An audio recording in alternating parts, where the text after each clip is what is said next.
하나님은 우리를 사랑하십니다. 아멘이시죠? 맞습니다. 하나님은 우리를 사랑하시고 그 사랑의 풍성함으로 우리를 지금까지 대접해 주셨습니다.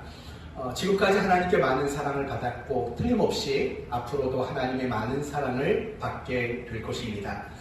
그렇다면 여러분이 지금까지 받은 하나님의 사랑은 과연 무엇입니까? 내 죄를 용서해 주시고 나를 의롭다 하시고 하나님의 자녀 삼아 주시고 힘들고 어려울 때 도움이 되어 주시고 또한 우리의 삶에 많은 것들을 허락하시는 복주심, 이런 것들이 분명히 하나님의 사랑의 기인한 결과물들일 겁니다. 하지만 이런 것들보다도 더 큰 하나님의 사랑이 분명히 있습니다. 오늘 본문은 베드로를 대표로 한 모든 인간을 향한 하나님의 가장 큰 사랑이 무엇인가를 설명하고 있는 본문입니다. 그러므로 오늘 말씀을 통해서 우리 인간을 향해서 하나님이 가지고 계신, 나타내시고 표현하신 가장 큰 사랑은 무엇인가, 이것을 확인하는 시간, 그리고 그 큰 사랑을 받은 우리가 어떻게 살아가야 하는가를 배우고 또 다짐하고 서약하는 그런 시간이 되었으면 좋겠습니다. 오늘 본문은 베드로가 예수님의 제자로 부름받고 또 따라가는 장면을 소개하고 있습니다. 먼저 8절을 보겠습니다. 8절을 보시면 시몬 베드로가 이를 보고 예수의 무릎 아래 엎드려 이르되 주여 나를 떠나소서 나는 죄인으로소이다 하니. 분명히 베드로는 순종했습니다. 깊은 곳에 가서 그물을 내려라 라는 말씀에 순종했고 그 순종의 결과는 하나님의 놀라운 일들을 경험하게 되는 결과를 맞이했습니다. 그리고 나서 순종을 통해 하나님의 놀라우심을 경험한 베드로가 가장 먼저 한 일이 무엇인가를 한번 생각해 보십시다. 과연 그 베드로가 가장 먼저 한 두 가지는 무엇일까요? 첫째는 예수의 무릎 앞에 뭐 했을까요? 보시면 답 나오잖아요. 8절을 보세요. 엎드려 예수님의 무릎 앞에 엎드리는 일을 했고 또 하나는 어떤 일을 했을까요? 주여 나를 떠나소서 나는 죄인입니다 라고 고백하는 일을 베드로가 했습니다. 여기서 나는 죄인입니다 라는 말의 뜻은 이런 뜻이에요. 죄로 물든 사람입니다. 죄가 본질인 존재입니다 라고 베드로가 고백을 했지요. 그런데 이 고백과 더불어 연관해서 생각할 아주 중요한 한 가지가 있습니다. 그것은 무엇이냐면 베드로가 자신이 죄인이라는 사실을 고백했고 그 고백이 베드로로 하여금 비로소 제자로 살아가는 출발점이 되도록 만들었다라는 겁니다. 반대로 말하면 이런 말입니다. 만약에 베드로가 내가 죄인입니다라는 고백이 없었다면 예수님을 따라다녔던 그 많은 무리들과 다르지 않았을 거라는 겁니다. 허나 중요한 것은 베드로가 예수님 앞에 엎드려 자신이 죄인이라고 고백하는 그 고백이 있었기 때문에 베드로는 제자로서의 삶을 이제 시작할 수 있게 되었다는 겁니다. 이 모습을 우리에게 적용을 시키면 똑같은 적용이 나올 수밖에 없습니다. 예를 들면 이런 겁니다. 우리는 구원 받았습니다. 그리고 의롭다함을 받았고 하나님 나라의 백성이 되었습니다. 신자가 된 것이고 그리스도인이 된 것과 마찬가지입니다. 그러나 중요한 것은 베드로의 제자로서의 삶의 출발점이 나는 죄인입니다 라는 고백이었던 것처럼 우리가 하나님의 자녀가 되고 그리스도인으로 살아가는 그 출발점도 역시 무엇이었다라는 걸까요? 나는 죄인입니다 라는 깨달음과 고백, 그것이 바로 우리가 구원받은 자로서의 출발점이며 내가 그리스도인이 된 것에 대한 출발점이 되었다, 이렇게 말할 수 있는 거죠. 만약에 우리가 나는 죄인이다라는 고백이 없었다면 사실은 우리는 하나님 백성이 될 수 없었을 것이고 신자가 될 수 없고 그리스도인이 될 수 없을 겁니다. 죄인이라는 사실을 알지 못하고 살아가는 죄인에 불과했을 겁니다. 왜냐하면 우리가 하나님 나라 백성이 되고 신자가 됐다는 것은 반드시 죄의 문제가 해결되어야만 하기 때문에 그렇습니다. 죄의 문제가 해결되지 않는다면 결코 우리는 하나님 백성이 될 수 없는 겁니다. 그리고 우리가 죄의 문제를 해결되기 위해서는 반드시 선행되어야 하는 것이 있다면 내가 죄인이라는 사실을 자각하고 내가 하나님 앞에 엎드려서 나는 죄인입니다 라는 사실을 인정하는 것, 그것이 내 죄를 해결하는 가장 유일한 해결책이 되기 때문에 그렇습니다. 감사한 것은 그것이죠. 하나님이 우리에게 은혜를 주셔서 내가 죄인이라는 사실을 깨닫고 인정하고 그걸 하나님 앞에 고백할 수 있도록 해주셨다라는 것, 그것이 우리에게 얼마나 큰 감사인지 모릅니다. 중요한 건 그것입니다. 내가 죄인입니다. 나는 죄인입니다. 라는 그 깨달음과 그 고백이 우리로 하여금 그리스도인의 삶을 시작할 수 있도록 신앙을 갖도록 만드는 가장 중요한 출발점이 된다는 것입니다. 이런 관점에서 갔다라는 겁니다. 베드로가 제자로서 출발할 수 있었던 이유, 자신이 죄인이라는 사실을 깨닫고 고백한 것, 이와 마찬가지로 우리가 신자로서 살아갈 수 있었던 신앙의 출발점도 역시 내가 죄인이라는 사실을 고백하는 데 같은 의미가 있다는 것을 우리는 확인해 봤습니다. 그러나 중요한 것은 한 가지가 더 있습니다. 내가 신앙을 출발하기 위해서 내가 죄인이라는 사실을 고백하는 것 분명히 필요합니다. 그러나 신앙을 가진 이후에 내가 신자로서 살아가는 매 순간순간에도 나는 죄인이라는 사실을 인정하고 고백하는 일, 그게 중요하다는 겁니다.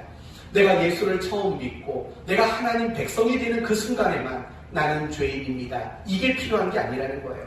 그때도 당연히 필요하죠. 그러나 그 이후로 내가 신자로 살아가고 내가 그리스도인으로 살아가는 내 삶의 매일매일의 순간 속에서도 내가 죄인입니다, 나는 죄인입니다 라는 이 고백이 절대적으로 필요한 고백이라는 겁니다. 그렇다면 이유는 뭘까요? 아니, 내가 죄 용서 받았잖아요. 구원 받았잖아요. 그런데도 불구하고 우리는 왜 매일의 순간에 나는 죄인입니다 라는 이 고백을 할 줄 알아야 할까요? 이유는 과연 뭘까요? 여러분에게 두 가지로 간단히 설명을 드립니다. 첫째는 우리가 의롭다함을 받은 것은 실제적인 의의가 아니기 때문에 그렇습니다.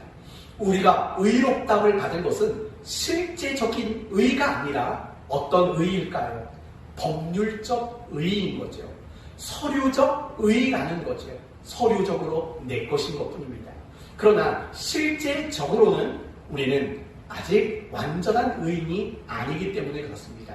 물론 우리가 가지고 있는 이 법률적 의의라는 것, 그것만으로도 충분히 우리는 천국에 갈 수 있고 우리의 구원은 절대로 취소되지 않는 게 분명합니다. 그러나 제가 여러분에게 말하는 건 실제를 말하는 겁니다.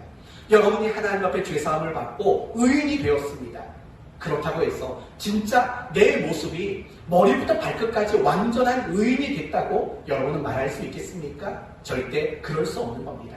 분명히 법률적으로는 우리가 의인이 된 게 맞습니다. 그러나 아직 우리의 실제적인 모습은 완전한 의가 아니라는 거죠.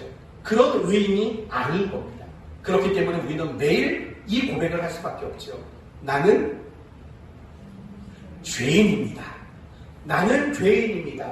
이 고백을 할 수밖에 없는 거예요.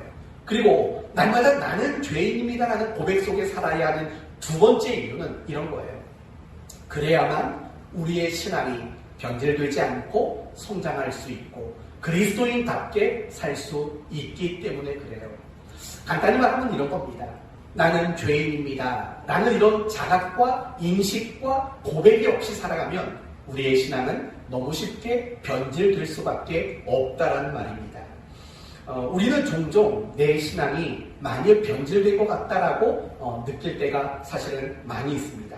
예를 들면 예배에 임하는 나의 자세를 보면은요, 옛날과 지금이 많이 다르다라고 느낄 때가 있어요.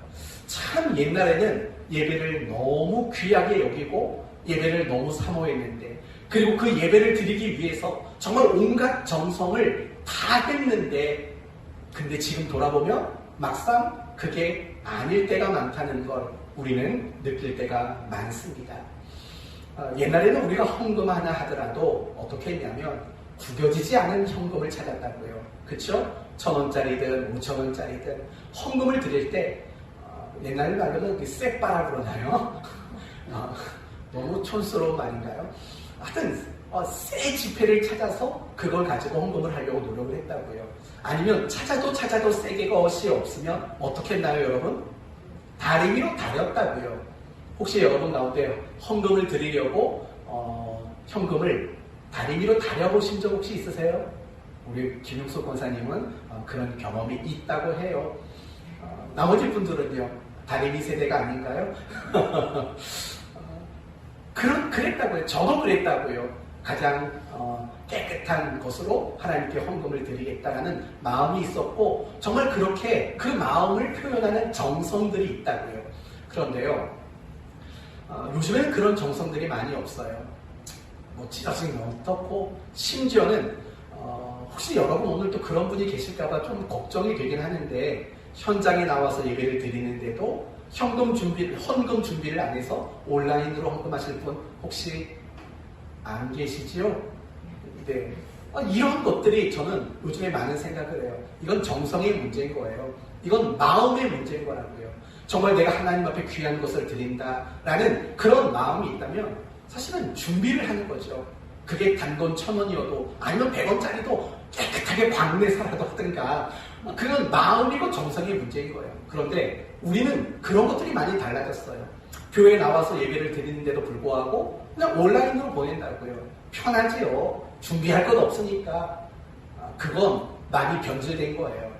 예전에 우리 김용숙 권사님이 헌금을 드리려고 그걸 다리미로 열심히 다려본 적이 있다. 얼마나 귀해요. 물론 꼭 그러라는 건 아니에요. 그러나 그 마음은 칭찬받을 만한 거고, 그런 정성은 사실은 굉장히 가치 있는 거라고요. 하나, 온라인 예배가 드리면서 가장 나빠진 게 그런 것들이에요. 교회 나와서 예배를 드리는데도 그런 정성을 준비하는 일을 하지 않는 거예요. 이게 변질이라는 거예요. 근데 변질이 예배에만 있나요? 아니에요. 말씀과 기도 안에도 변질은 있어요. 옛날에는 말씀을 묵상하는 일이 얼마나 꿀송이처럼 달았는지 몰라요.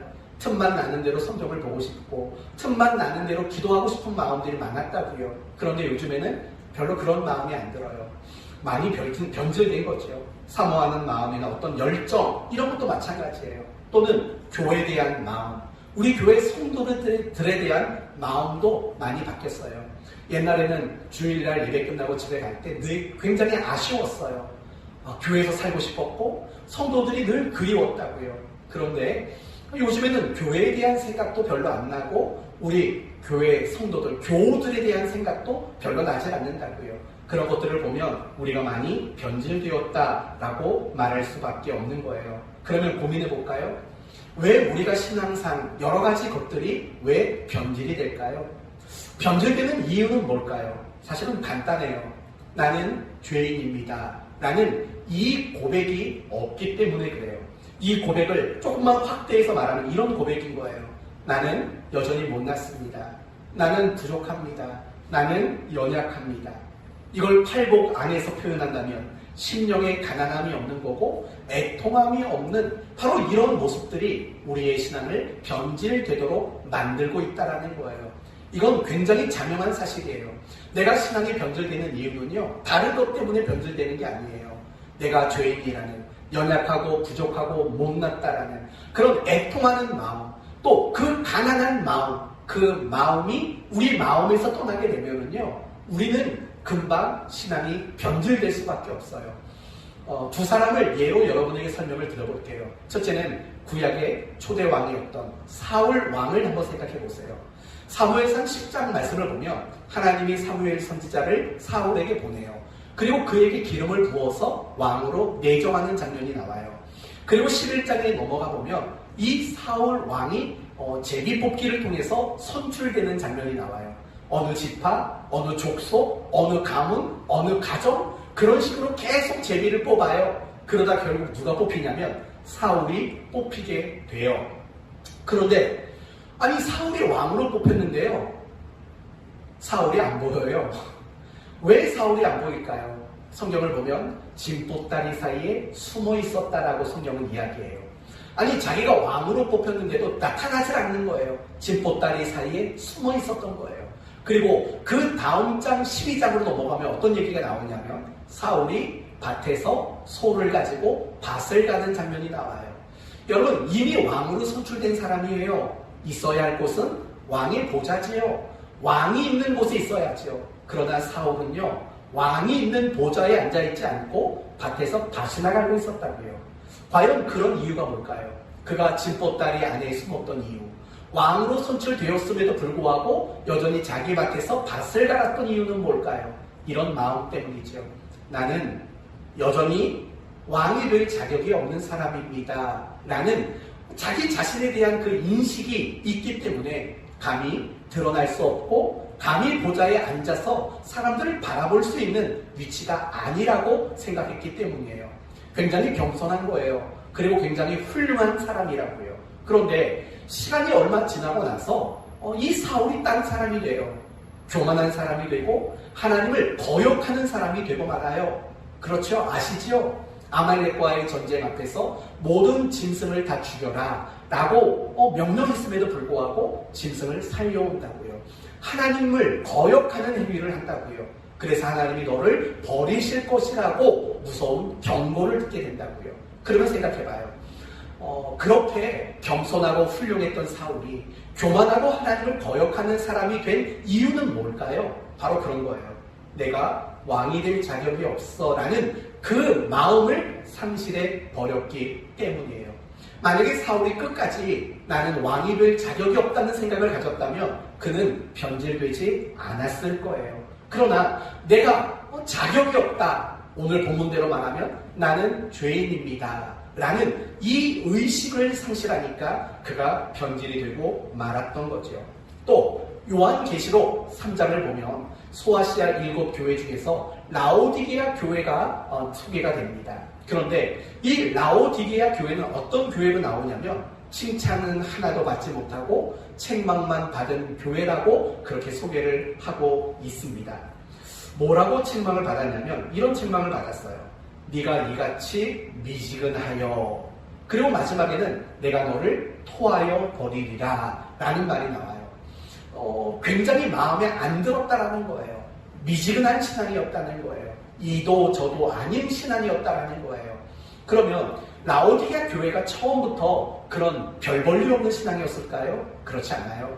문헌을 찾아보면은요, 라오디게아 교회 성도들 사이에 많은 순교자들이 나왔다라는 문헌이 기록되어 있어요. 그건 뭘 말하는 거냐면 라오디게아 교회 성도들은 처음에는 굉장히 뜨거웠다라는 거예요. 그러니까 이 뜨거워진 것이 어떻게 바뀐 거예요? 미지근한 거죠. 미지근해졌다라는 말은 기존에는 뜨거웠었다라는 것을 전제하는 표현인 걸 우리는 알잖아요. 그렇다면 처음에는 뜨거웠던 그들이 왜 그렇게 미지근한 신앙으로 바뀔 수밖에 없었을까요? 그렇게 이유를 말합니다. 네가 말하기를 나는 부자라 부요하여 부족한 것이 없다. 이건 누구 말일까요? 라오디게아 교회 성도들의 말이라는 거예요. 다시 말하면 이 라오디게아 교회 성도들은 오늘 본문대로 말하면 어떤 고백이 없었냐면 나는 죄인입니다. 나는 부족합니다. 나는 못났습니다. 나는 연약합니다. 나는 애통할 사람입니다. 이 고백이 오간데 없이 사라지고 만 거예요. 나는 부자라. 나는 부족한 것이 없고 이런 고백을 그들이 하는 자리로 나갔기 때문이라는 거예요. 결국 그런 거죠. 이게 교회의 문제이든 아니면 각 사람 개인의 문제이든 간에 나는 죄인이라는 그런 자각과 인정함과 그 고백이 없다면 모든 사람은 그 신앙이 변질될 수밖에 없다라는 거예요. 반대의 경우로 이야기해 봅시다. 사도 바울은 신앙에 변질이 없었던 사람이에요. 항상 한결같이 항상 변함없이 하나님 앞에 살아갔던 참다운 그리스도인이에요. 그렇다면 바울에게 그런 한결같음이 있을 수 있었던 이유는 뭘까요? 바로 오늘 본문 말씀대로 나는 죄인입니다 라는 이 고백이 바울의 중심 속에 흔들리지 않고 가지고 있었던 굉장히 선명한 신앙 고백이었기 때문이에요. 디모데전서 1장 15절에 바울이 이렇게 말합니다. 미쁘다 모든 사람이 받을 만한 이 말이요. 그러면서 바울이 뭐라고 말하냐면 이렇게 말합니다. 죄인 중에 내가 괴순이라 라고 말을 해요. 내가 죄인 가운데 가장 악한 극악무도한 그런 죄인이 바로 납니다 라고 바울이 고백한다고요. 그러나 중요한 것은 이 고백이 바울의 옛날의 내 모습을 고백하는 게 아니라는 거예요. 여러분, 디모데서는 어떤 서입니까? 바울이 디모데에게 보낸 편지지요. 그리고 또 한 가지는 바울의 인생 말년에 기록한 성경이에요. 그렇다면 바울은 이제 죽기 얼마 앞둔 사람이라는 거죠. 그런데도 불구하고 그가 고백하기를 나는 죄인 중에 괴수입니다 라는 이 고백을 그가 하고 있다라는 거예요. 그리고 나는 죄인 중에 괴수입니다 라는 그 고백이 바울로 하여금 하나님 앞에 늘 한결같고 늘 하나님 앞에 늘 열심을 낼 수밖에 없는 그런 사람으로 만들어 주었다라는 거예요. 이제 우리 자신을 한번 이야기해 봅시다. 여러분은 혹시 신앙이 변질돼 가고 있지 않습니까? 예배라는 영역 안에서, 말씀이라는 영역 안에서, 기도라는 영역 안에서, 어떤 봉사와 수고라는 영역 안에서 여러분 혹시 변질되고 있지는 않습니까? 열정이라는 영역, 열심이라는 영역 안에서 혹여나 변질되고 있는 것은 없습니까? 만약에 그 어떤 것 하나라도 여러분의 삶 속에서 변질되고 있는 신앙의 모습들이 있다면 그 모든 원인은 나는 죄인입니다. 나는 부족합니다. 나는 연약합니다. 이 고백에서 여러분이 이탈했기 때문이에요.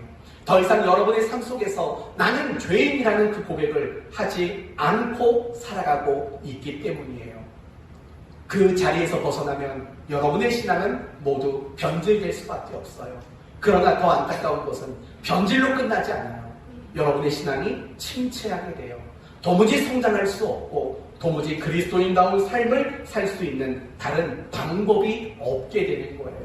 나는 죄인입니다. 이 고백 없이는 우리는 절대로 참다운 신앙생활을 할 수 없고 참다운 그리스도인의 삶도 살아낼 수가 없게 된다는 거예요. 그래서 나는 죄인입니다 라는 이 고백이 사실은 너무나도 중요한 고백이에요. 이 고백이 있어야만 우리는 신앙의 생명력을 가질 수 있고 우리의 신앙에 변함이 없는 한결같은 신앙이 될 수 있는 거예요. 너무 중요한 거죠. 그러면 여러분은 생각해 보셔야 돼요. 나는 죄인입니다. 이 고백을 나는 매일매일 가지고 살아가는가 여러분은 생각해 보셔야 되지요. 한번 묻습니다. 가장 최근에 여러분 하나님 앞에 눈물로 회개하신 경험 혹시 있으십니까? 하나님 앞에 정말 내가 엎드려서 눈물은 안 난다 할지라도 콧물이라도 좀 나면서 네, 하나님 앞에 내가 회개했던 이런 경험들이 있는지 한번 스스로 점검해 보십시오. 혹 그 정도가 아닐지라도 내가 어떤 잘못을 했다고 생각될 때마다 하나님 앞에 진심으로 참여하는 기도를 드려본 적은 있는지, 나는 매일매일마다 정해놓은 시간 앞에 하나님 앞에 회개하는 그런 시간들을 갖고 있는지 한번 생각해 보셔야 됩니다. 만약에 그런 시간들이 없고 내가 하나님 앞에 회개하는 그런 시간들이 여러분에게 주어지지 않는다면 이미 여러분은 변질하는 신앙의 자리로 나가고 있다는 사실을 잊지 말아야 합니다. 여러분에게 한 가지 권면을 드립니다. 매일매일마다 하나님 앞에 회개하는 그런 시간을 가질 수 있기를 바랍니다. 그래야만 하는 겁니다. 그래야 여러분의 신앙이 건강해질 수 있기 때문입니다. 이제 다음으로 넘어가 봅시다. 오늘 본문을 보면 베드로가 말을 합니다. 나는 죄인입니다. 나를 떠나십시오. 라고 베드로가 고백하죠. 나는 죄인이라고 고백을 합니다. 나를 떠나십시오. 라고 요청을 합니다. 그렇다면 그 이유는 뭘까요? 아니, 왜 갑자기 베드로가 이렇게 됐을까요? 왜 갑자기 나를 떠나십시오. 나는 죄인입니다. 이런 고백을 왜 갑자기 하게 되었을까요? 이유는 예수님에 대한 안목이 달라졌기 때문에 그렇습니다. 예수님이 거룩한 분이시고 예수님은 신성을 가지신 하나님이라는 사실을 깨달았기 때문입니다. 그래서 베드로는 나를 떠나십시오. 나는 죄인입니다. 그리고 예수님 앞에 엎드리는 이런 모습이 나타나게 된 거죠. 구약 성경을 보면 하나님의 현현 앞에 이런 반응을 나타냈던 사람들이 있습니다. 먼저 이사야서 6장을 보면 이사야 선지자가 하나님의 현현을 목격합니다. 하나님의 현현이라는 건 하나님의 나타나심을 의미하는 겁니다. 하나님을 만났을 때 이사야 선지자는 이런 고백을 했습니다. 이렇게 말했죠. 나는 화로다. 나는 망하게 되었도다. 나는 입술이 부정한 사람이요 입술이 부정한 백성 중에 있도다. 그러니까 자기 자신을 표현할 때 어떤 단어를 썼냐면 부정이라는 단어를 썼어요. 나는 부정한 사람이로다. 나는 부정한 백성 중에 있는 자로다 라고 말을 했다고요. 여기서 말하는 부정이라는 표현은 뭘까요? 이건 죄의 또 다른 표현인 거예요. 옛날에는요, 구약 성경에는 부정하다라는 말 자체를 죄와 거의 동격식으로 여겼던 거거든요. 그러니까 이 이사야 선지자가 하나님의 현현을 목격했을 때 나왔던 첫 번째 반응은 나는 화로다. 그러면서 나는 죄인입니다라는 고백이 나왔어요. 에스겔서 1장과 2장을 보시면은요, 에스겔 선지자가 하나님의 현현하심을 목격했다고요. 그때 반응이 뭐냐면 땅에 엎드려져 라는 반응이 나타나고 있는 거예요. 그러니까 여러분 가만히 보면은요, 오늘 본문의 베드로가 했던 고백이 이사야 선지자의 고백 속에서 에스겔 선지자의 고백 속에서 나오는 거예요. 나는 죄인입니다. 그리고 엎드려지는 그 모습들이 소개가 되는 거죠. 그러나 거기서 끝나지 않아요. 10절 말씀을 보시면 예수님이 시몬에게 이르시되 뭐 하지 말라? 라고 말하죠. 뭐 하지 말라? 무서워하지 말라. 이렇게 말한다고요. 사실은 이 표현은 어떤 표현이에요? 베드로가 무서워 떨고 있다라는 거예요. 사실은 이해할 수 없는 표현이에요. 지금 베드로는요, 2배 가득하게 물고기가 채워졌다고요. 만선이라는 꿈을 이뤘다고요. 지금 베드로는 만선으로 인해서 굉장히 기뻐해야 될 사람이에요. 그런데 베드로의 마음에는 기쁨이 없어요. 베드로의 마음에는요, 즐거움이라는 것이 없어요. 지금 베드로의 마음 속에는 무엇으로 가득 차 있냐면 무서움, 두려움으로 가득 차 있다라는 거예요. 이유가 뭘까요? 예수님이 거룩한 분이시라는 걸 깨달았으니까. 예수님이 신성을 가지신 하나님이라는 사실을 그가 깨달았기 때문이에요. 이걸 어떻게 알 수 있냐면 베드로가 예수님을 부를 때 호칭이 바뀌게 돼요. 먼저 5절을 보세요. 5절을 보시면 베드로가 예수님께 대한 호칭이 무엇이었는가가 나와요. 뭐였죠? 선생님이라는 말이 나와요. 보통 우리 남자들은요, 어디 가서 상대편 남자나 여자나 부를 때 마땅하지 않는 호칭 때문에 뭘 쓰냐면 이런 말을 쓰죠. 주로 이태기 집사님, 주로 어떤 호칭을 많이 씁니까? 모르는 사람을 부를 때 선생님 또는 사장님. 그쵸? 선생님 아니면 사장님이에요. 다. 그래서 외국인들이 한국에 오면 다들 놀란다잖아요. 다 사장이에요. 다 사장. 다 사장이고 다 선생님이에요. 그래서 외국인들이 그런 거 가지고도 놀랄 정도로 우리 그렇게 일상적으로 그냥 편하게 부를 때 쓰는 말이 사장님, 선생님이에요. 그 베드로가 말하는 선생님도 같은 맥락의 의미라고요. 그런데 여러분 8절을 보면 베드로가 예수님을 부르는 호칭이 갑자기 바뀌어요. 뭘로 바뀌었나요? 주여. 맞아요. 주여로 바뀌게 되었다라는 거예요. 여기서 말하는 주라는 것은요, 권위를 가진 사람이에요. 최고 권위를 가진 사람, 또는 심적 권위를 가진 사람이라는 뜻이 바로 주여라는 거예요. 구약 성경에도 하나님을 뭐라고 불렀냐면 주님, 주여라고 불렀어요. 그렇게 이해하시면 돼요. 오늘 본문에 나오는 그 주여가 구약에 말하는 주님이라는 그 표현과 거의 비슷한 정도의 의미를 가진 단어라는 거예요.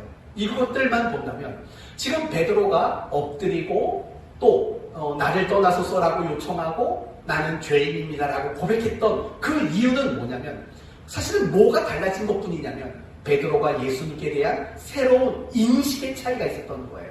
야, 예수님이야말로 거룩한 분이구나. 그분이야말로 신성을 가지신 하나님이시구나 라는 것을 베드로가 비로소 깨닫게 된 거지요. 그래서 그는 자기가 죄인이라는 사실을 고백하게 되었다는 거예요. 여기서 우리는 한 가지 알아야 될 게 있어요. 그게 뭐냐면 내가 죄인이라고 고백하지 못하는 이유가 무엇인가를 우리는 알 수 있다는 거예요. 뭘까요? 내가 죄 짓지 않기 때문일까요? 그건 아닐 거예요. 내가 죄를 지었지만 내가 죄를 지었다는 걸 모르기 때문에 인정하지 않을 거예요.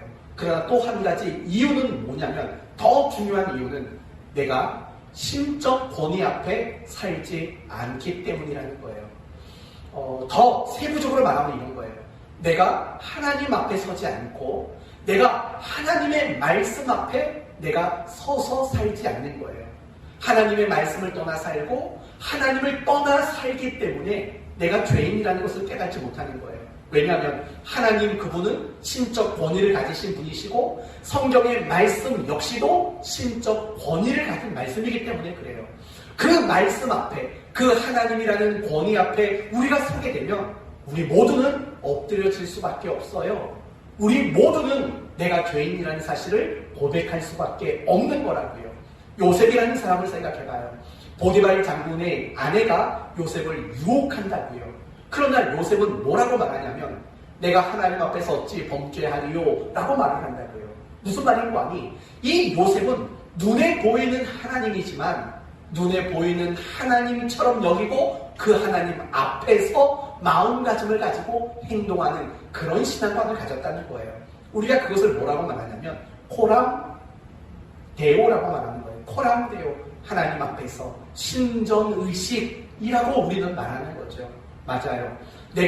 나는 죄인입니다. 나는 부족합니다. 나는 연약합니다. 나는 울 수밖에 없습니다. 이 고백이 안 나오는 이유는 미안하지만 여러분의 삶에 신적 권위를 느낄 만한 자리에 여러분이 있지 않는 거예요.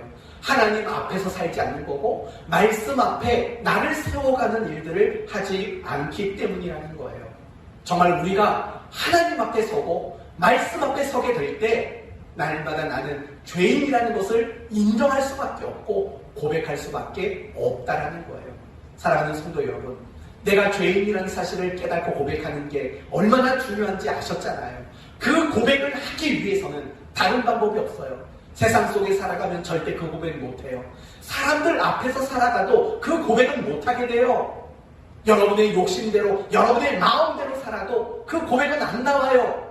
그 고백이 나올 수 있는 유일한 방법은 신적 권위를 가지신 하나님과 그분의 말씀 앞에 나를 세우는 일을 할 때 비로소 우리는 죄인이라는 그 고백을 할 수 있게 되는 거예요.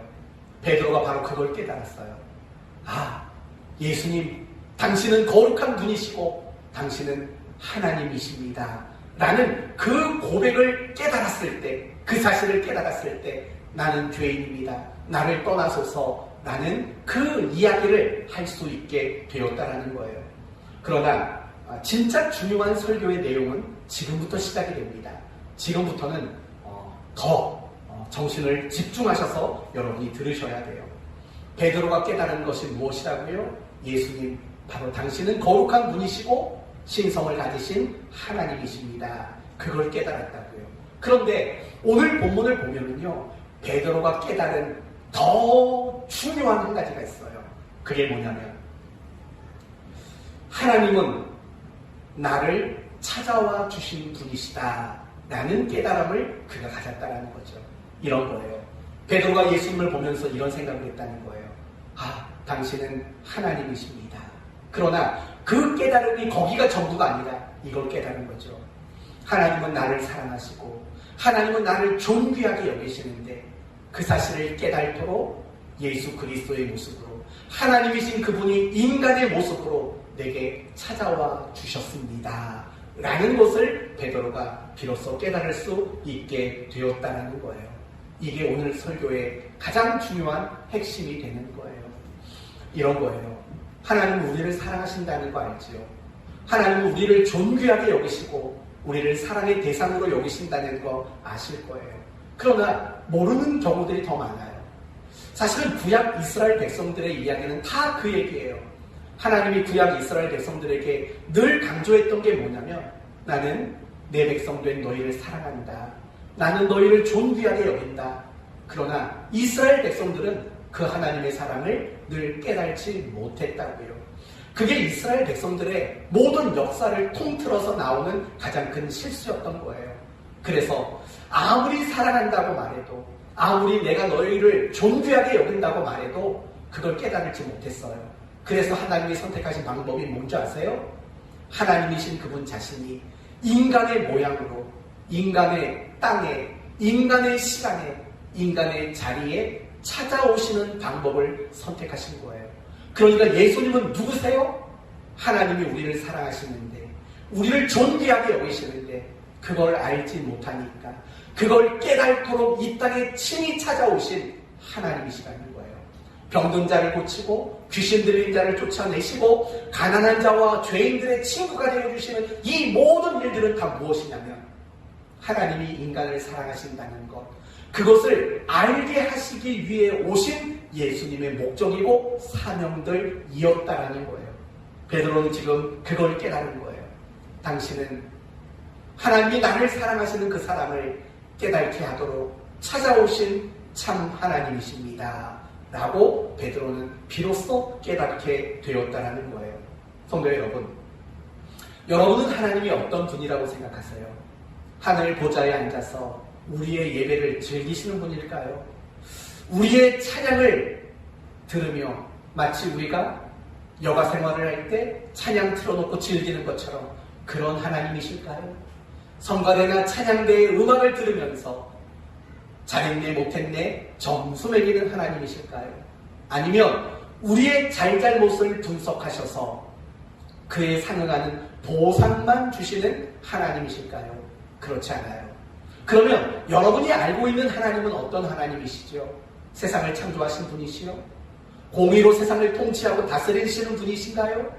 아니면 상과 벌을 주시는 심판주이신가요? 여러분이 알고 있는 하나님은 과연 어떤 하나님이십니까? 더 중요한 질문을 해봅시다.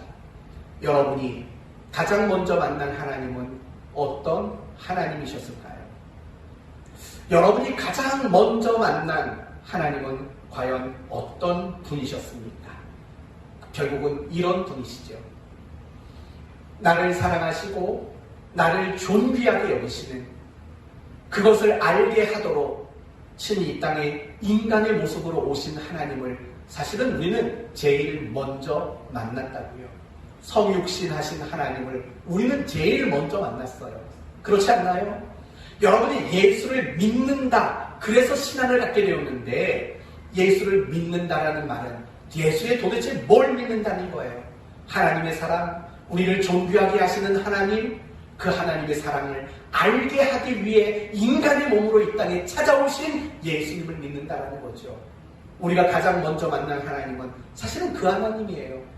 나를 위해, 나로 하여금 하나님의 사랑을 깨닫도록 하시기 위해 나를 찾아와 주신 하나님. 내가 요청한 적이 없고 내가 필요로 한 적이 없음에도 불구하고 도리어 우리는 하나님과 원수였고 경건하지 못했던 우리임에도 불구하고 우리를 먼저 찾아와 주신 하나님을 우리는 우리의 신앙생활 속에 가장 먼저 만난 하나님이라고 말할 수 있는 거예요. 그 다음이 공의의 하나님이고 그 다음이 심판의 하나님이지, 우리가 가장 먼저 만나게 되는 하나님은 반드시 하나님의 사랑을 깨닫게 하기 위해서 인간의 몸, 내 몸과 내 자리로 찾아오신 하나님을 우리는 반드시 만나게 된다라는 것입니다. 성육신하신 그 하나님, 바로 그 하나님을 우리는 가장 먼저 만나게 되는 거예요. 사랑하는 성도 여러분, 하나님은 항상 우리를 먼저 찾아오시는 분이라는 사실 알고 계시나요? 베드로에게 먼저 찾아오셨고, 또 갈대아 우르에서 우상을 숭배하던 아브라함을 먼저 찾아오셨고, 또 장자의 축복을 거짓말로 빼앗았던 야곱을 베델에서 먼저 찾아오셨고, 그래도 정신 차리지 못하는 야곱을 약복 나루터에서 먼저 찾아오신 하나님, 우리 인간에게 먼저 찾아오신 하나님, 사실은 그 하나님을 우리는 가장 먼저 만나게 되어 있는 거예요. 그러면 그 하나님은 우리를 왜 찾아오셨을까요? 이미 여러분에게 설명드렸어요. 하나님이 우리를 사랑하시는데, 하나님이 우리를 존귀하게 여기시는데 우리가 그걸 깨닫지 못하는 거예요. 그래서 그 사실을 깨달으라고, 그 사실을 알라고 그 하나님은 우리를 먼저 찾아와 주신 거라는 거예요. 우리도 마찬가지인 거죠. 하나님이신 예수님이 왜 인간의 몸으로 오셨을까요? 하나님의 그 사랑을 깨닫게 하시려고 인간의 몸으로 우리에게 찾아와 주신 거죠. 그래서 로마서 5장 8절 우리가 죄인 되었을 때 그리스도께서 우리를 위하여 죽으심으로 하나님께서 우리를 향한 뭘 확증하셨대요? 자기 사랑을 확증하셨다. 우리에게 우리의 모양으로 찾아오신 하나님은 결국 하나님의 사랑을 확증, 증명, 깨닫고 알게 하시기 위해 우리에게 찾아오신 것이다. 그렇게 말씀하고 있는 겁니다. 사랑하는 성도 여러분, 하나님이 우리에게 찾아오시면 우리는 죄인이라는 사실을 고백할 수밖에 없어요. 왜냐하면 그 하나님과 나의 신분의 차이가 얼마나 큰지 알게 되기 때문에, 나를 찾아오신 그 하나님의 존재와 내 존재의 차이가 얼마나 큰지를 알기 때문에, 나를 찾아오신 그 하나님의 영광과 나의 영광이 얼마나 비교할 수 없는 존재인가를 깨닫게 되기 때문에 우리는 죄인입니다 라는 고백을 할 수밖에 없게 된다는 거예요. 사랑하는 성도 여러분, 바로 그 하나님 앞에 나를 세우면, 먼저 나를 찾아오신 하나님을 만나게 되면 우리는 날마다 죄인입니다 라는 고백을 할 수밖에 없는 거예요. 그리고 더 나아가서 그 하나님을 만나게 될 때 비로소 우리의 인생은 달라지게 된다는 거예요. 우리의 인생이 달라져요.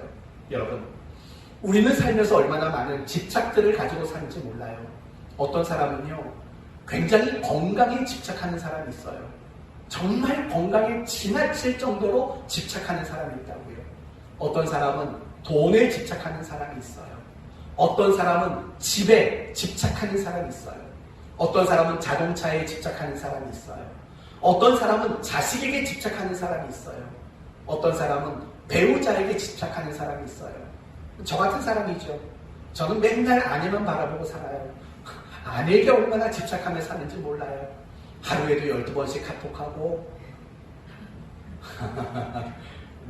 그렇게 안 해도 괜찮긴 하겠지만, 아무튼 우리는 살면서 집착하고 있는 거 얼마나 많은지 몰라요. 여러분 혹시 뭐에 집착하고 살고 계신가요? 뭐에 집착하세요? 뭐에 집착하세요? 그러나 중요한 것은 그거예요.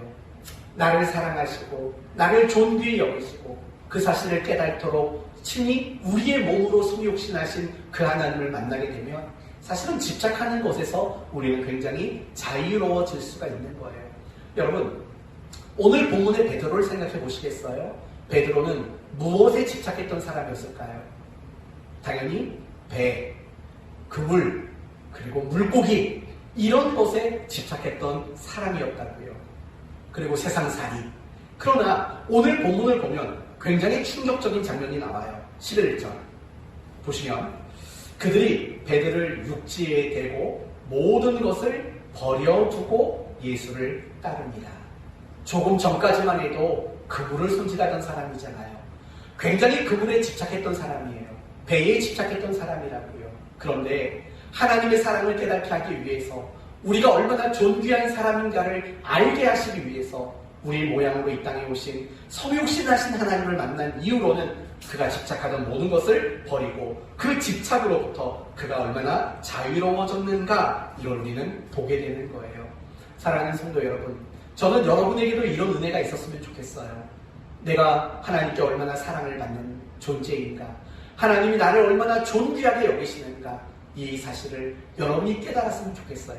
날마다 여러분의 삶 속에서 나를 향하신 하나님의 사랑을 깨달았으면 좋겠다고요. 그게 여러분의 모든 것을 이길 수 있도록 만드는 힘의 원천인 거예요. 가만히 보세요. 여러분이 세상에서 무너지고 여러분이 세상에서 주저앉게 될 때가 언제인 것 같아요? 하나님의 사랑을, 확신을 놓아버릴 때예요. 하나님의 사랑이 의심스러울 때예요. 그럴 때는 우리는 굉장히 무기력하게 질 수밖에 없어요. 하지만 하나님이 날 사랑한다, 하나님이 나를 존귀하게 여기신다, 하나님이 나를 얼마나 위하시고 붙잡고 계시는가, 이 사실을 깨달으면 우리는 넉넉히 무엇이든 이겨낼 수 있는 그런 성도가 될 수 있는 거예요. 그걸 깨닫게 하기 위해서 하나님이신 주님이 인간의 몸으로 성육신하여 이 땅에 오신 거예요. 베드로가 깨달은 은혜가 바로 거기에 있다는 거예요. 우리가 깨달아야 할 은혜도 바로 거기에 있는 거예요. 하나님이 날 사랑하시고 나를 존귀하게 여기시고 그걸 알게 하시려고 친히 인간의 몸으로 이 땅에 오신 성육신하신 하나님이시다라는 그 사실을 깨닫는 것, 그것이 신앙의 출발이요, 그것이 그리스도의 삶을 가능케 하며 어떤 어려움도 어떤 문제도 넉넉히 이겨내도록 만드는 가장 중요한 신앙의 힘의 원천이 된다는 사실을 꼭 기억하는 여러분 되셔서 한 주간도 하나님이 나를 사랑하시는구나, 하나님이 나를 이렇게 존귀하게 여기시는구나, 이걸 깨달으며 살아갈 수 있는 여러분이 되시기를 바랍니다. 허나 거기서 멈추시면 안 됩니다. 여러분이 하셔야 할 일이 하나 더 있습니다. 바로 10절입니다. 10절 말씀은 함께 읽어보도록 합시다. 10절입니다. 시작. 세대의 아들로서 시몬의 동업자인 야고보와 요한도 불렀으나 예수께서 시몬에게 이르시되 무서워하지 말라. 이제부터는 내가 사람을 취하라 하시니. 됐습니다. 이제 베드로에게 예수님은 뭐라고 말하냐면 이제 후로는 네가 사람을 취하리라 라는 말이 나와요.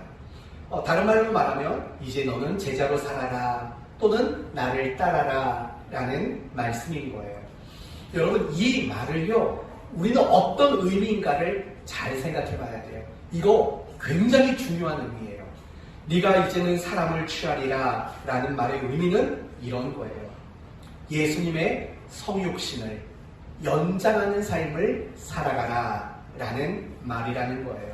더 쉽게 말하면 이런 거죠. 하나님이 우리를 사랑하시고 우리를 존귀하게 여기시는데 우리는 그걸 깨닫지 못했다고요.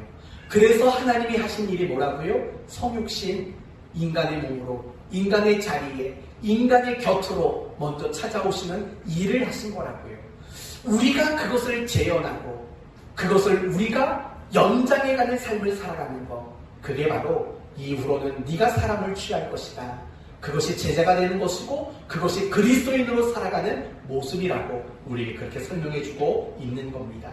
사랑하는 성도 여러분, 바로 이것입니다. 여러분도 누군가를 먼저 찾아가셔야 됩니다. 찾아가서 그 사람을 향해서 하나님이 너를 사랑한다고, 하나님이 너를 존귀하게 여기신다고 알게 하는 사명, 그 책임이 우리의 몫에 있습니다. 그러나 말로 해먹으려고 하지 마십시오. 말로 해먹지 마시고 가서 그 사람을 존중하고 그 사람의 인격을 존중해주고 그 사람을 사랑으로 대접하고 그 사람을 존귀한 사람으로서 대접을 해주시는 방법으로 그렇게 하셔야 합니다. 여러분, 예수님이 이 땅에 육신의 몸으로 오신 이유가 뭐라고 했죠? 하나님의 사랑을 알고 하나님이 우리를 얼마나 존귀하게 여기는가를 깨닫게 하도록 하기 위해 오셨다고 했잖아요. 그래서 그분이 하신 게 뭔데요? 병든 자 고쳐주시고 가난한 자들에게 먹을 걸 주고 외로운 자에게 친구가 되시고 결국 인간을 위해서 십자가에 못 박아 죽으셨다고요. 바로 우리가 그 일을 하라고요. 사람들한테 가서 하나님이 당신을 사랑해, 하나님이 당신을 얼마나 존귀하게 여기는지 몰라 말만 하지 마시고 예수님이 하신 것처럼 대접해주고 존중해주고 인격적으로 대우하시고 섬겨주시고 사랑으로 대우해주시는 그 일을 하시라고요. 그게 우리가 해야 될 일이에요. 나를 먼저 찾아오신 그 하나님의 모습처럼 내 이웃이 내게 필요를 요구하기 이전에 내가 먼저 그를 찾아가서 사랑으로 대접하고 존중으로 대접하고 그래서 그 사람이 하나님이 나를 사랑하는가 보다, 하나님이 나를 존귀히 여기시는가 보다 그것을 깨닫게 만드는 삶, 그것이 이후로 네가 사람을 취하리라 라는 말씀이 의도하는 바라는 것입니다. 여러분은 테레사 수녀를 잘 아실 겁니다. 인도의 가장 가난한 사람들이 사는 곳, 가장 멸시받는 사람들이 사는 곳, 가장 외로운 사람들이 살아가는 곳, 바로 콜카타라는 빈민가를 찾아갑니다. 왜 갔을까요? 사람들이 물어봤답니다. 수녀님, 교회에서 수녀님 얘기하니까 좀 그렇긴 한데, 수녀님, 왜 그런 곳을 찾아가셨습니까? 뭘 하려고 가셨습니까? 라고 물었다는 거예요. 그러면 보통 사람들의 기대는 뭘까요? 가난한 사람들에게 빵 하나라도 더 주려고요.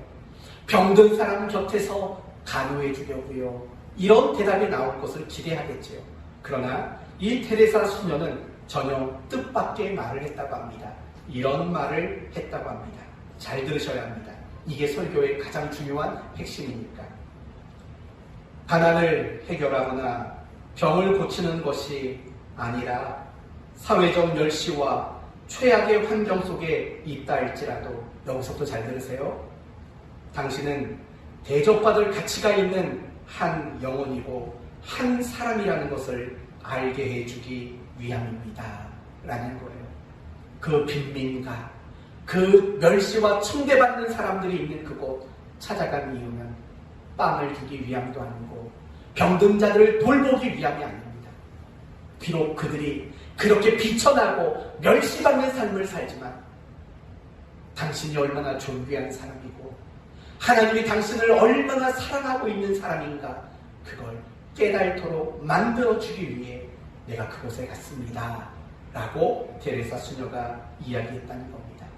바로 그 모습이 성육신을 연장하는 일인 것이고, 그것이 나를 따라오너라 라는 주님이 말씀하시는 그 말씀의 의도고 목적이고, 무엇보다 그것이 우리의 삶의 가장 중요한 의무이고 책임이고 사명이라는 것을 우리는 알아야 한다는 것입니다. 우리는 여기까지 가야 돼요. 아, 예수님은 하나님이시구나 깨닫는 자리도 아니고, 아, 그분이 하나님의 사랑을 알게 하려고 나를 먼저 찾아오셨구나 거기까지도 아니고, 그러기에 이제는 내가 예수님이 하시고자 하는 그 일을 내가 이어가야겠구나. 내가 사람들을 찾아가서 사랑과 존중으로 대접해서 그들이 하나님의 사랑을 알게 만들어야 하는구나.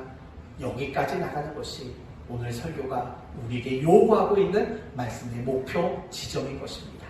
사랑하는 성도 여러분, 우리는 신앙생활을 하면서 잘 못하는 게 있어요. 그리고 잘 안 되는 게 있어요. 여러분에게는 어떤 것이 있나요? 혹시 새벽 예배는 아닐까요? 새벽 예배는 참 안 돼요. 참 못하겠어요. 혹시 용서는 아닐까요? 아유, 용서하려고 해도 잘 안 돼요. 용서 아닐까요? 아니면 매일 성경 읽기, 매일 기도하기, 이거 참 어려워요. 안 돼요. 혹시 이거 아닐까요? 분명히 맞을 수도 있습니다. 그러나 여러분이 더 못하는 얘기 하나 해줄까요? 여러분이 더 잘 안 되는 거 한번 얘기해 줄까요? 그게 바로 오늘 본문의 내용이에요. 예수님의 성육신을 이어가는 삶이 아마 제일 안 될걸요? 사람들에게 찾아가서 하나님이 당신을 사랑하고 있다는 것을 알게 해주는 일, 그 일을 제일 못하고 있는 거 아닐까요? 아니, 그 일은 아예 안 하고 있는 건 아닌가요? 나름대로 열심히 기도하고, 나름대로 열심히 성경 보고, 나름대로 열심히 일해요. 그런데 좋아요. 잘하셨어요. 그런데 하나님의 사랑을 깨닫게 하는, 누군가가 하나님께 사랑받고 있고 누군가가 하나님께 존귀함을 여김을 받고 있다는 것을 알게 해주는 그 일을 제일 못하는 거 아닌가요? 여러분이 그 사람을 예수님처럼 찾아가서 사랑으로 대접해주고 존귀하게 대접해주고 정말 멋있게 대접해주는 그 일들 제일 안 하고 있는 거 아닌가요? 제일 못하고 있는 일 아닌가요? 아마도 이 시대 그리스도인들이 제일 안 하고 제일 못하는 것은 예수님의 그 성육신의 삶을 이어가는 것이라고 저는 분명히 확신하고 있습니다. 너무나 많은 신자들이 신앙생활을 열심히 합니다. 그러나 그 열심히 하는 이유와 목적은 나만 좋고 나만 만족스럽기 위해 신앙생활을 열심히 하지요. 내가 신앙생활을 열심히 하는 게 남 좋으라고 열심히 하는 경우를 못 봐요. 내가 신앙생활을 열심히 하는 게 남이 하나님의 사랑을 깨닫도록 만들기 위함이라는 그 모양새를 보지를 못하겠어요. 다 자기 만족이에요. 심지어 신앙이라는 명분을 가지고 다른 사람을 자꾸 통제하려고 만들어요. 다른 사람을 내 마음에 드는 사람으로 바꾸려고 하는데 우리 신앙을 총동원하려고 하고 있진 않나요? 그건 그리스도인의 삶이 아니고 그건 제자의 삶도 아니고 그건 성육신을 본받는 우리의 마땅한 모습도 아니라는 걸 잊지 말아야 돼요. 어떻게 사시겠어요? 사람들을 먼저 찾아가세요.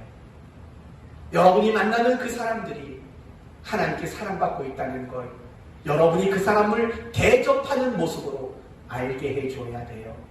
그게 오늘 본문이 우리에게 요구하는 교훈이고 메시지인 거예요. 그 일을 하지 않는 한 여러분은 예수님을 따라가는 사람이 아니고, 그 일을 하지 않는 한 여러분은 제자가 아니고, 여러분이 그 일을 하지 않는 한 어디 가서 예수 믿는다고 말하지 마세요. 그거 예수 믿는 거 아니에요. 예수 믿는 게 나 혼자 좋고 나만 만족이라면 그건 기복신앙적 예수 믿는 거죠. 여러분이 사람을 대접하셔야 돼요. 여러분이 사람의 인격을 존중하셔야 돼요. 여러분이 사람을 존중하셔야 돼요. 그렇게 대접하는 자리로 가는 거, 그게 제자로 사는 거고, 그게 그리스도인으로 살아가는 일인 거예요. 말씀을 마치겠습니다. 하나님은 우리를 존귀히 여기시고 우리를 사랑합니다. 그러나 우리는 무지해서 깨닫지 못합니다. 그래서 하나님이 인간의 몸으로 이 땅에 성육신하셔서 오셨습니다. 바로 그 하나님을 베드로가 깨닫고 알게 된 겁니다.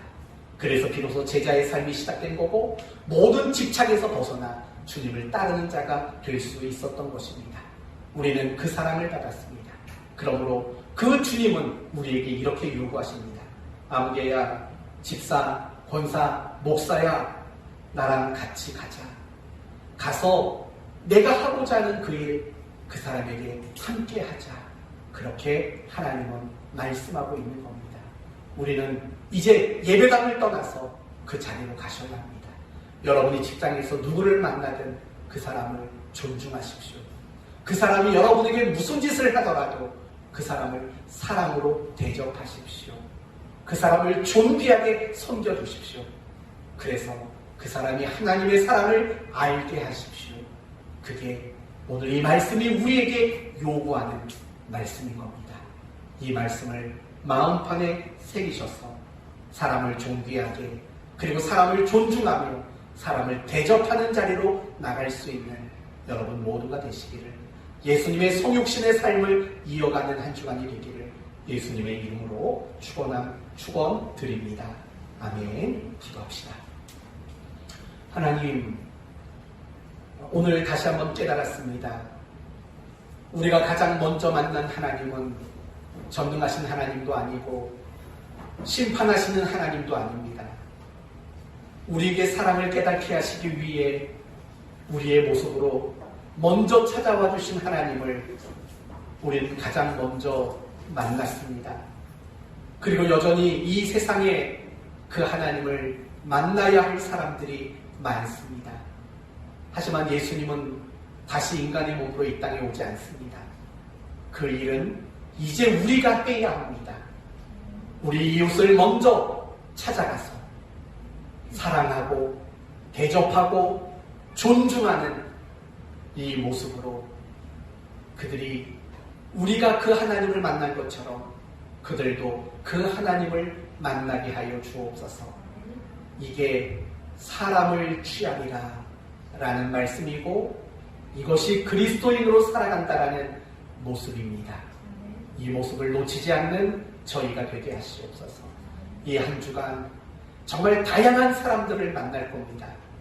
누구를 만나든 예수님이 우리를 먼저 찾아와 만나주시고 우리에게 베풀어 주신 그 모습처럼 우리도 그들을 대접하는 한 주간이 되게 해주옵소서. 예수님의 이름으로 기도 올려옵나이다. 아멘.